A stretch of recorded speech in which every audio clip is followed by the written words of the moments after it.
It's midnight, and all is still, except for the soft skittering of a gecko hunting a spider. Geckos seem to defy gravity, scaling vertical surfaces and walking upside down without claws, adhesive goos, or superpowered spiderwebs. Instead, they take advantage of a simple principle, that positive and negative charges attract. That attraction binds together compounds like table salt, which is made of positively charged sodium ions stuck to negatively charged chloride ions. But a gecko's feet aren't charged, and neither are the surfaces they're walking on. So, what makes them stick? The answer lies in a clever combination of intermolecular forces and structural engineering. All the elements in the periodic table have a different affinity for electrons. Elements like oxygen and fluorine really want electrons, while elements like hydrogen and lithium don't attract them as strongly. In atom's relative greed for electrons, it's called its electronegativity. Electrons are moving around all the time and can easily relocate to wherever they're wanted most. So when there are atoms with different electronegativities in the same molecule, the molecule's cloud of electrons gets pulled towards the more electronegative atom. That creates a thin spot in the electron cloud where positive charge from the atomic nuclei shines through, as well as a negatively charged lump of electrons somewhere else.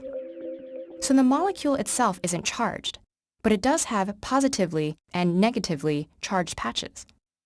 These patchy charges can attract neighboring molecules to each other. They'll line up so that the positive spots on one are next to the negative spots on the other. There doesn't even have to be a strongly electronegative atom to create these attractive forces. Electrons are always on the move, and sometimes they pile up temporarily in one spot. That flicker of charge is enough to attract molecules to each other. Such interactions between uncharged molecules are called van der Waals forces. They're not as strong as the interactions between charged particles, but if you have enough of them, they can really add up. That's the gecko's secret. Gecko toes are padded with flexible ridges. Those ridges are covered in tiny hair-like structures, much thinner than human hair, called setae. And each of the setae is covered in even tinier bristles called spatulae. Their tiny spatula-like shape is perfect for what the gecko needs them to do, stick and release on command. When the gecko unfurls its flexible toes onto the ceiling, the spatulae hit at the perfect angle for the van der Waals force to engage. The spatulae flatten, creating lots of surface area for their positively and negatively charged patches to find complementary patches on the ceiling. Each spatula only contributes a minuscule amount of that van der Waals stickiness. But a gecko has about 2 billion of them, creating enough combined force to support its weight. In fact, the whole gecko could dangle from a single one of its toes. That super stickiness can be broken, though, by changing the angle just a little bit. So, the gecko can peel its foot back off, scurrying towards a meal or away from a predator.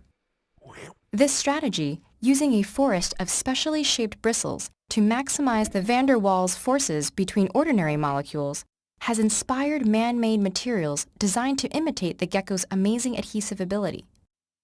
Artificial versions aren't as strong as gecko toes quite yet, but they're good enough to allow a full-grown man to climb 25 feet up a glass wall. In fact, our gecko's prey is also using van der Waals forces to stick to the ceiling. So the gecko peels up its toes and the chase is back on.